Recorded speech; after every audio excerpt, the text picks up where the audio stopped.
Et enfin, nous sommes arrivés à la dernière tâche, c'est-à-dire la vérification et le classement de l'extrait de compte. Alors pour cela, on va d'abord observer l'extrait de compte numéro 2 qui se trouve dans les intercalaires. Hein.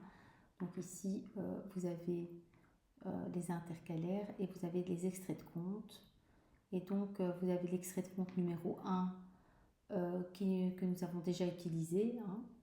Et alors, nous avons l'extrait de compte. Donc, ça, c'était... et alors, l'extrait de compte numéro 2 après les paiements. Donc, l'extrait de compte numéro 1, c'est avant paiement. C'est ce qu'on a utilisé ici pour l'échéancier. Donc, je vais vous montrer. Ça sera beaucoup plus clair. Donc, ici, dans l'échéancier, j'ai aussi changé pour plus de clarté ce que c'était les 180 077,36. C'est le solde final de l'extrait numéro 1. Je trouve que c'est plus clair comme ça.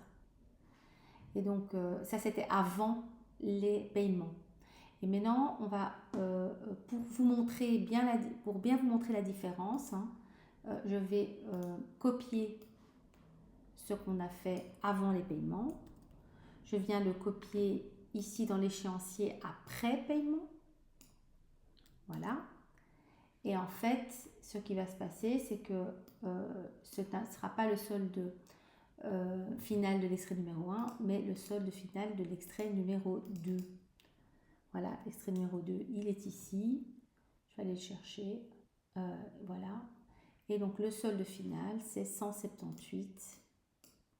Donc, je modifie. Donc, 178 965,42. Et donc, je vais vérifier dans mon extrait qu'est-ce que j'ai payé. Donc, vu que vous avez tout complété, donc normalement, vous devez en avoir beaucoup plus que moi. Moi, je me suis arrêtée au deuxième. Et donc, comment ça se fait que je ne peux pas écarter bizarre. Ouais, je sais pas. Bizarre, je n'arrive pas à agrandir la colonne. Ah, si, voilà. Ok. Et donc, je disais, donc pour l'extrait de compte numéro 2, ça c'est, là je vois exactement ce qui a été mis en paiement.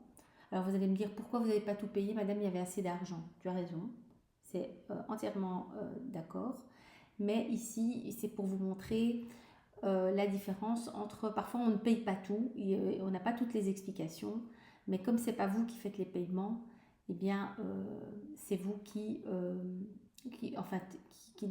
encodez les paiements dans le logiciel bancaire, c'est pas vous, c'est ça que je veux dire, mais c'est vous qui les préparez.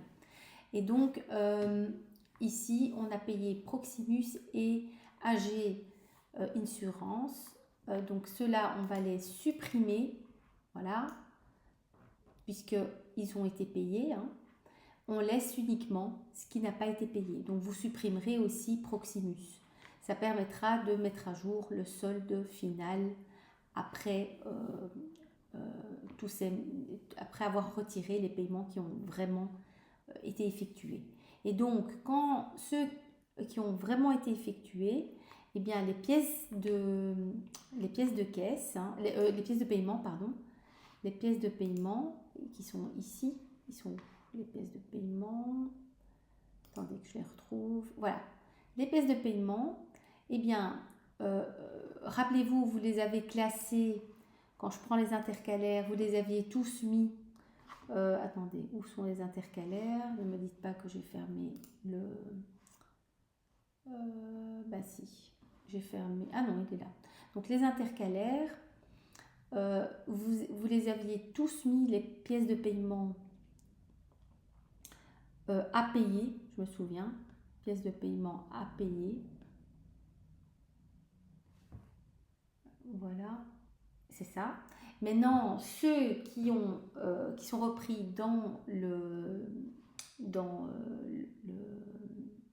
l'extrait de compte numéro 2 doivent passer dans les pièces de paiement payées, d'accord?